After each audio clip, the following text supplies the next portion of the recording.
GK की class रहेगी और जीके की क्लास में जो हमारा टॉपिक है ये सोलर सिस्टम का रहेगा आज। तो सोलर सिस्टम के बारे में हम डिस्कस करते हैं।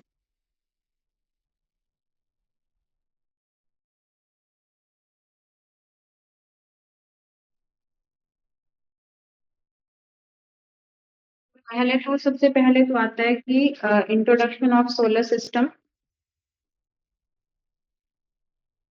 सोलर सिस्टम जो है ये किन किन चीजों से मिलकर के बना होता है।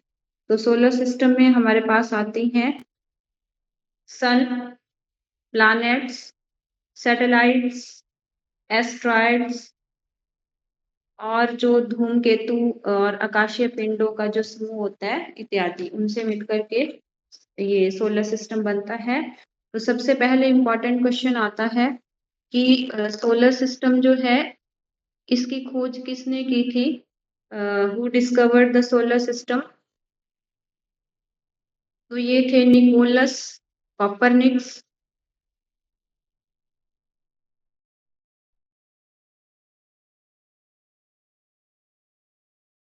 निकोलस कॉपरनिकस जो है इन्होंने सौर मंडल की खोज की थी और सौर मंडल की खोज जो है वो लगभग 4.5 बिलियंस ईयर्स एगो हुई थी। 4.5 बिलियन वर्ष पहले सौर मंडल को खोजा गया था। इसमें जो है उसके बाद हमारे पास सन आता है। सन के बारे में डिस्कस करते हैं। तो सन जो है वो अर्थ के क्लोज एक स्टार है जो कि हमारे सोलर सिस्टम का मेन स्टार है, प्राइम स्टार माना जाता है।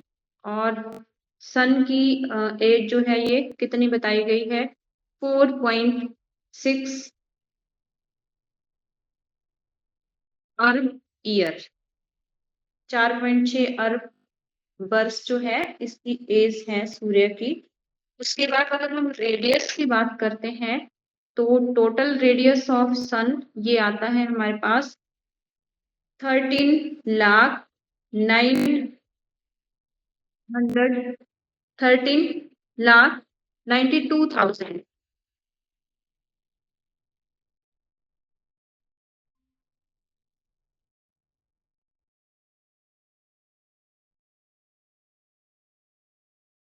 13,92,000 जो है इसकी टोटल टोटल रेडियस है सन का। हम सोलर सिस्टम के बारे में पढ़ रहे हैं और सोलर सिस्टम में जो है सन जो प्राइम स्टार है अर्थ का, उसके बारे में हम थोड़ा सा डिस्कस करेंगे। जीके की क्लास आज रहेगी हमारी। तो इसमें सन की एज यहाँ बताई गई है 4.6 अरब ईयर और रेडियस जो है ये है 13,92,000 किलोमीटर, जो कि हमारी जो अर्थ है इसके रेडियस से लगभग 110 गुना ज्यादा है। अर्थ का रेडियस जो है ये हमारे पास आता है 6,360 किलोमीटर और सन का रेडियस जो है वो लगभग 110 गुना ज्यादा है अर्थ से। तो ये आता है 13,92,000 किलोमीटर।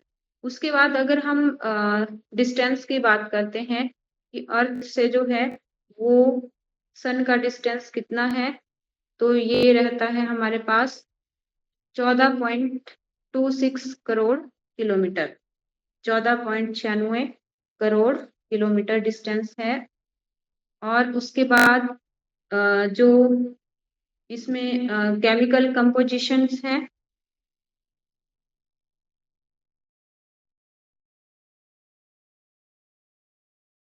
सन में ये हाइड्रोजन 71%, हीलियम 25.5% और अदर्स जो रहते हैं इसमें 2.5%। उसके बाद सन का जो टेम्परेचर है ये बहुत ज्यादा होता है, लगभग 6,000 डिग्री सेल्सियस तक। और ये जो है वो सन का स्ट्रक्चर दिया गया है हमारे पास, जिसमें कि एक इमेज से यहाँ पे बताया गया है। सन का जो बाहरी स्ट्रक्चर है, जो इसकी आउटर लेयर है, इसका जो टेम्परेचर है ये 6,000 6000 डिग्री सेल्सियस है। और इसके बाद ये जो इसका सन का पार्ट है ये कोर है। और इसके बाद फोटोस्फियर जो कि ब्राइटर पार्ट होता है सन का।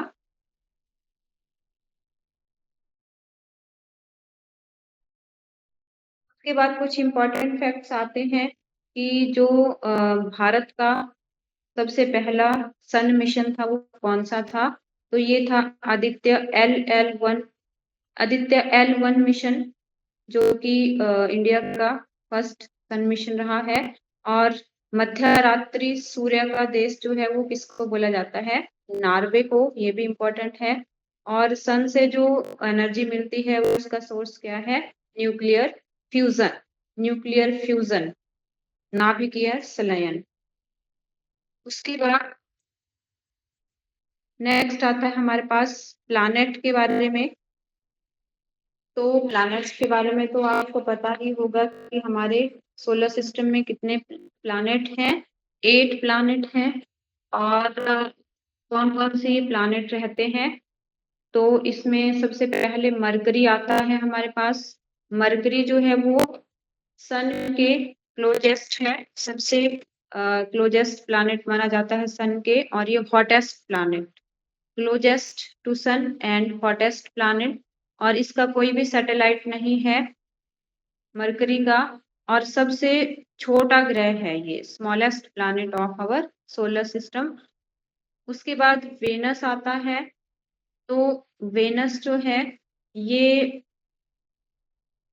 अर्थ के सबसे क्लोज है। मरकरी के बारे में हमने क्या पढ़ा, ये सन के क्लोजेस्ट है। और वेनस जो है ये अर्थ के है।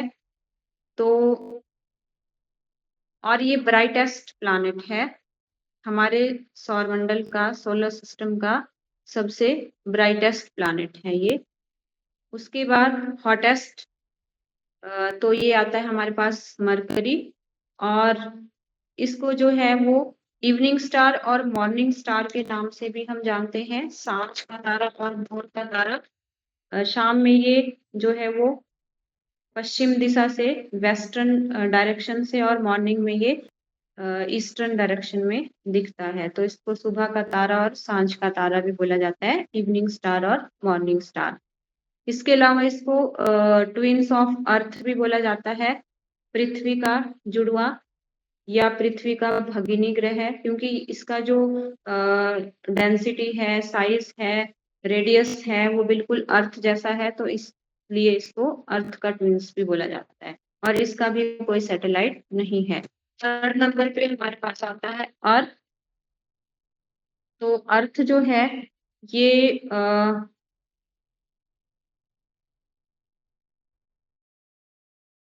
सोलर सिस्टम का 5th नंबर का जो है वो लार्जेस्ट प्लैनेट है, 5वां सबसे बड़ा ग्रह है। और इसमें सबसे ज्यादा डेंसिटी वाला ये प्लैनेट है, सर्वाधिक घनत्व वाला ग्रह। और इसको यूनिक प्लैनेट भी बोलते हैं। क्यों यूनिक प्लैनेट बोलते हैं, क्योंकि एकमात्र ऐसा ग्रह है जहाँ पे ह्यूमन लाइफ सरवाइव करती है। और इसको जो है वो ब्लू प्लैनेट बोला जाता है। इम्पोर्टेंट फैक्ट क्या है, ब्लू प्लैनेट क्यों बोला जाता है, क्योंकि अगर हम स्पेस से अपनी अर्थ को देखते हैं तो ये ब्लू दिखती है, ब्लू कलर की, due to the quantity of water. क्योंकि यहाँ पे पानी की मात्रा जो है वो बहुत ज्यादा है, 71% के लगभग यहाँ पे पानी है। और लैंड जो है वो 29% है। लेकिन जो पानी की मात्रा है वो किस फॉर्म में है, ओशियनेटिक फॉर्म में। जो हमारा यूजेबल या पोर्टेबल वाटर है वो लेस देन 1% है, 1% से भी कम है। तो इसलिए नीला दिखने के कारण इसको ब्लू प्लैनेट बोला जाता है। और अर्थ का जो एकमात्र ओनली नेचुरल सैटेलाइट है ये है हमारे पास मून। तो ये इम्पोर्टेंट है, पृथ्वी का एकमात्र प्राकृतिक उपग्रह नेचुरल सैटेलाइट है ये मून। उसके बाद आता है मार्स। तो मार्स को जो है वो रेड प्लैनेट भी बोला जाता है। रेड प्लैनेट क्यों बोला जाता है, क्योंकि इसमें जो है वो आयरन ऑक्साइड्स होते हैं, आयरन ऑक्साइड। और रेड सॉइल जो है इसके कुछ कण हैं, तो इस कारण से जो है इसको रेड रेड दिखता है ये, तो रेड प्लैनेट बोला जाता है। और ये सेकंड स्मॉलेस्ट प्लैनेट है आफ्टर मरकरी।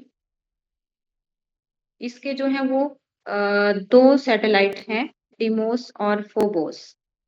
और इसके ऊपर एक सबसे बड़ा ज्वालामुखी भी देखा पाया गया है मंगल ग्रह पे, ज्वालामुखी ऑल ओलिपस मेसी जो है, ये सबसे बड़ा ज्वालामुखी है यहाँ पे। और एक हाईएस्ट माउंटेन यहाँ पे पाया गया है सौरमंडल का, निक्स ओलंपिया, जो हमारे माउंट एवरेस्ट जो है उससे भी 3 गुना ज्यादा है। और मंगल मिशन जो है, इसको मंगलयान बोला गया है। उसके बाद नेक्स्ट आता है हमारे पास जुपिटर।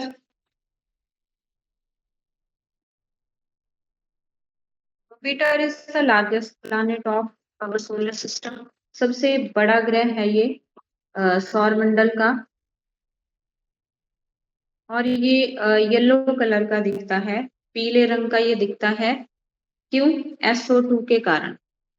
और इसमें जो है वो ग्रेट रेड स्पॉट पाए जाते हैं। ग्रेट रेड स्पॉट होने की वजह से इसको विशाल लाल धब्बे वाला ग्रह भी बोला जाता है, ग्रेट रेड स्पॉट प्लैनेट। और इसमें जो है कौन कौन सी गैसेस हैं, जैसे हमारे पास आते हैं हीलियम हाइड्रोजन हीलियम और जो अदर गैसेस हैं ये इसमें होती हैं।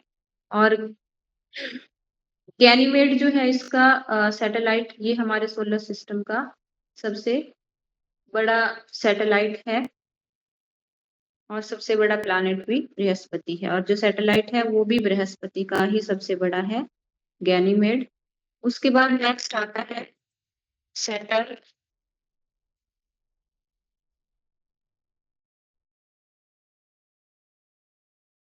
सैटर्न जो है वो हमारे सौरमंडल का सेकंड लार्जेस्ट प्लैनेट है।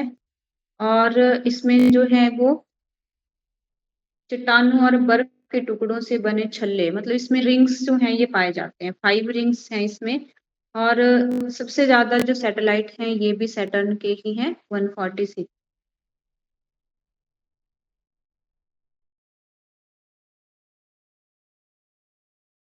उसके बाद आता है यूरेनस।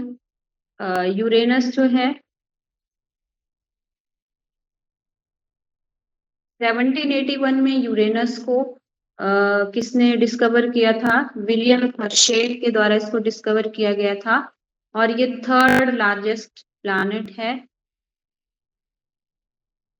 उसके बाद इसका जो कलर है ये ग्रीन दिखता है, मीथेन के कारण इसका कलर ग्रीन है, तो इसको ग्रीन प्लैनेट भी बोला जाता है, हरा ग्रह।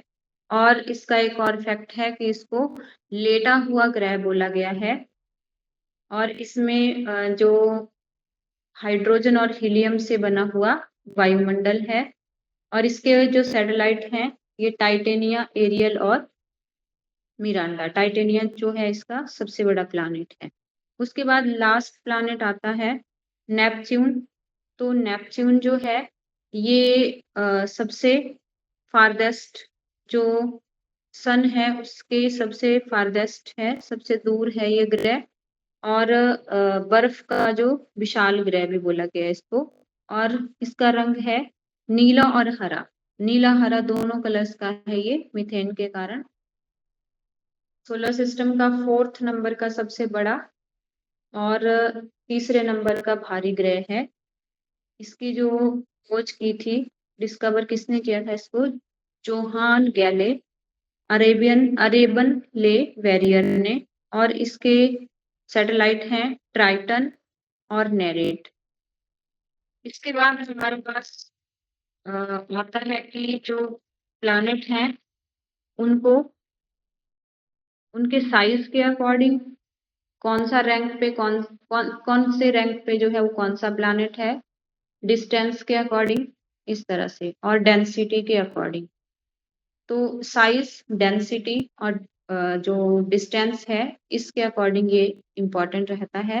तो इसमें साइज के अकॉर्डिंग अगर हम करते हैं तो साइज के अकॉर्डिंग सबसे लार्जेस्ट, सबसे बड़ा आता है हमारे पास Jupiter, second largest Uranus, third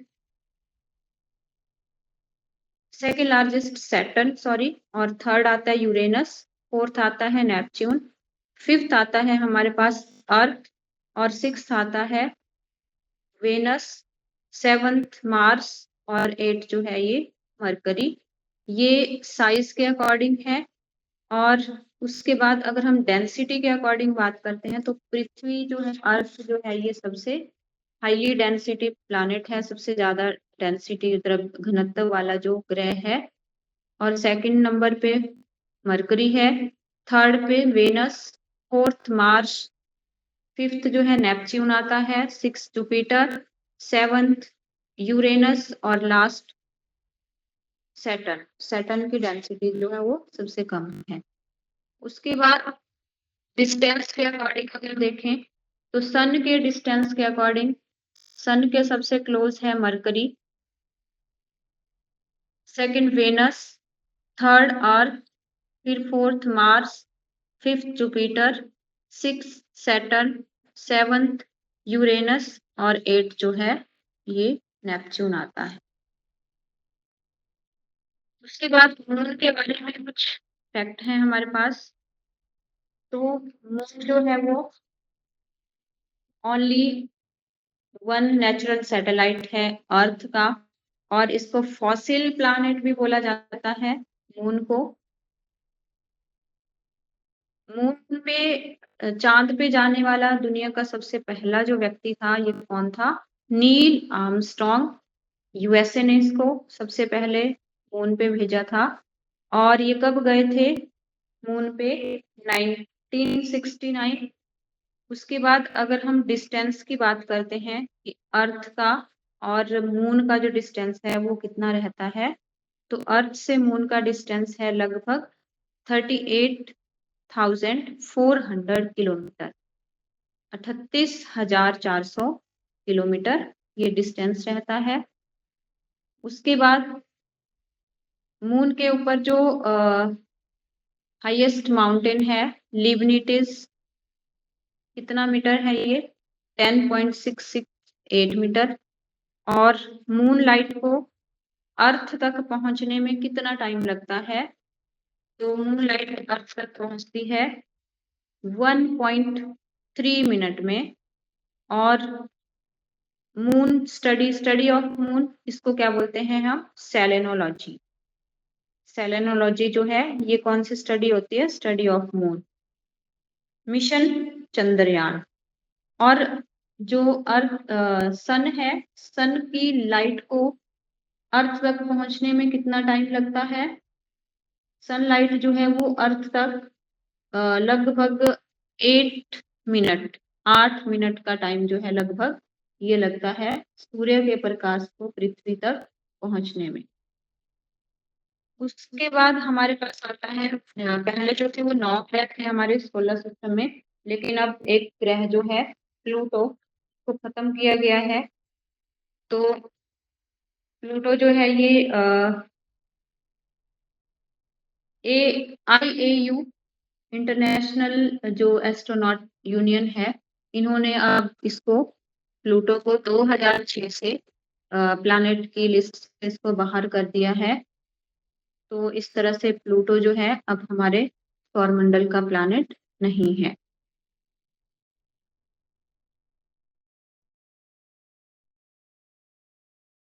तो ये जो था वो सौरमंडल के बारे में था। जो मेन इसमें फैक्ट हैं जो एग्जाम ओरिएंटेड हैं, ये मैंने आपको बता दिए। उसके बाद कल का पेपर जो है इसको थोड़ा सा डिस्कस करते हैं।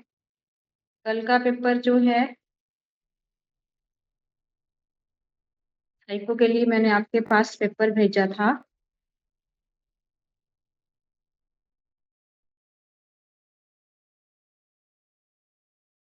13 क्वेश्चन थे हमारे पास।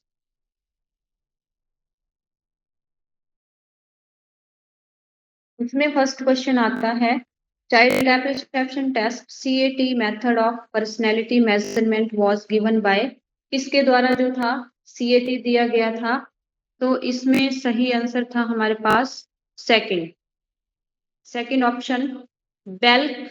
इन्होंने ये CAT टेस्ट दिया था किसका? पर्सनैलिटी का, जो अभी हमने पिछले हफ्ते जो है डिस्कस किया था पर्सनैलिटी वाला टॉपिक। उसके बाद नेक्स्ट क्वेश्चन है, Which of the following test is most appropriate for assessing the personality of a child? बच्चे की पर्सनैलिटी को असेस करने के लिए इनमें से कौन सा टेस्ट जो है वो मोस्ट अप्रोप्रिएट है? तो ये हमारे पास CAT आता है। तो फर्स्ट ऑप्शन इसमें जो है ये राइट ऑप्शन है।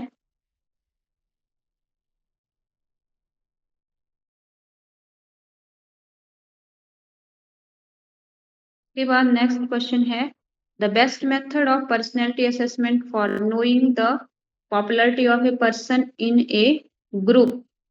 तो ग्रुप में जो है वो कौन सा टेस्ट हम परफॉर्म करवा सकते हैं? तो ग्रुप में द बेस्ट मेथड, एक व्यक्ति की पर्सनैलिटी को असेस करने का बेस्ट मेथड जो है जिसमें कि ग्रुप से जो है वो ऑब्जर्वेशन होती है, तो इसमें ये आएगा सोशियोमेट्री।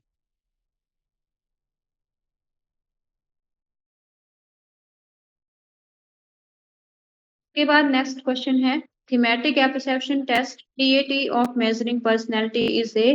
TAT जो है वो किस तरह का टेस्ट है? सब्जेक्टिव, ऑब्जेक्टिव, प्रोजेक्टिव या एक्सपेरिमेंटल? तो TAT आता है हमारे पास प्रोजेक्टिव टेक्निक्स। CAT, TAT और SAT ये तीनों टेस्ट किस में आते हैं? प्रोजेक्टिव टेक्निक्स में। उसके बाद most subjective method of measuring personality of a child is. Subjective पूछा है यहाँ पे, तो तीन तरह के मेथड हमने डिस्कस किए थे, सब्जेक्टिव, ऑब्जेक्टिव और प्रोजेक्टिव। तो सब्जेक्टिव पूछा है मोस्ट सब्जेक्टिव मेथड। तो सब्जेक्टिव में जो है ये हमारे पास आता है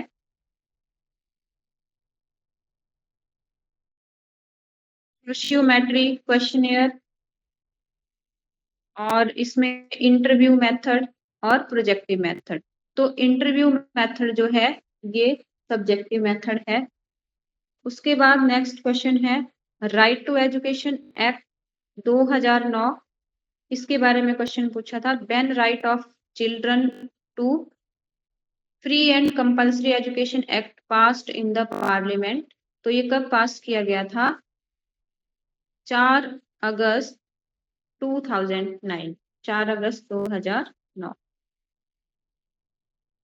उसके बाद है RT एक्ट 2009 प्रोवाइड्स फॉर, क्या प्रोवाइड करवाता है ये? Free and compulsory education for children aged 6 to 40।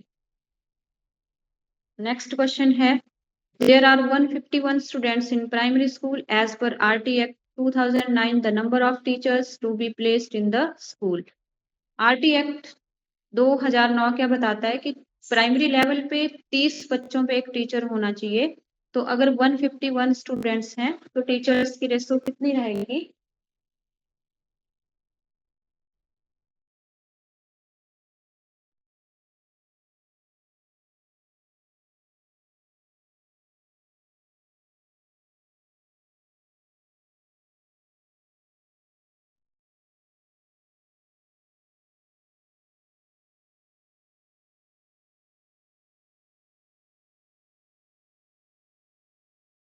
RT act 2009 के अकॉर्डिंग 30 बच्चों पे एक टीचर होगा प्राइमरी लेवल पे। तो 151 अगर स्टूडेंट्स हैं तो टीचर कितने होने चाहिए? टीचर रेशियो कितनी रहेगी एक प्राइमरी स्कूल में? तो इसमें जो है वो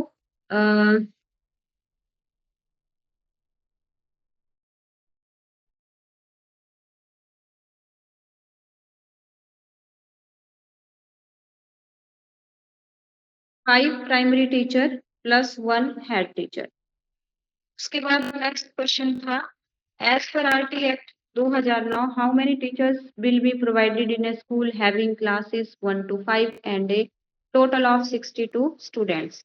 62 स्टूडेंट्स हैं हमारे पास और प्राइमरी स्कूल है, तो इसमें जो है वो कितने टीचर प्रोवाइड किए जाएंगे? तो इसमें आएंगे 3। उसके बाद है classroom after implementation of RTE act 2009 are. तो इस एक्ट में मैंने आपको बताया था कि एज वाइज होमोजेनियस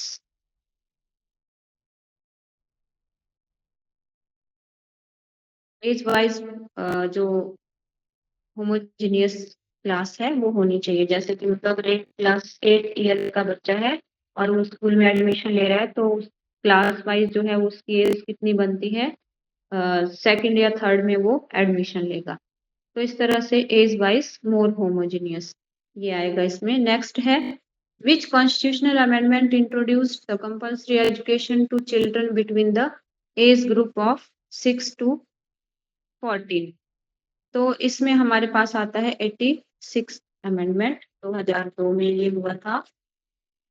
उसके बाद क्वेश्चन है कि किस सेक्शन आरटीई एक्ट 2009 के किस सेक्शन में गवर्नमेंट स्कूल टीचर्स को प्राइवेट ट्यूशन जो है वो बैंड है। तो ये आता है सेक्शन 28 के बाद। नेक्स्ट क्वेश्चन है, under the right to education act 2009 a child has a fundamental right to get admission. तो इसमें ऑल स्कूल्स आएंगे। नेक्स्ट है, the right of children to free and compulsory education act 2009 stipulates that learning should be. तो इसमें जो learning होगी वो किस तरह से होगी, through activities in a child friendly manner. तो ये 13 क्वेश्चन थे हमारे पास, तो इनके आंसर की मैंने आपको यहाँ पे बता दी। आज की क्लास के लिए इतना काफी है, बाकी जो है वो हम नेक्स्ट क्लास में कंटिन्यू करेंगे।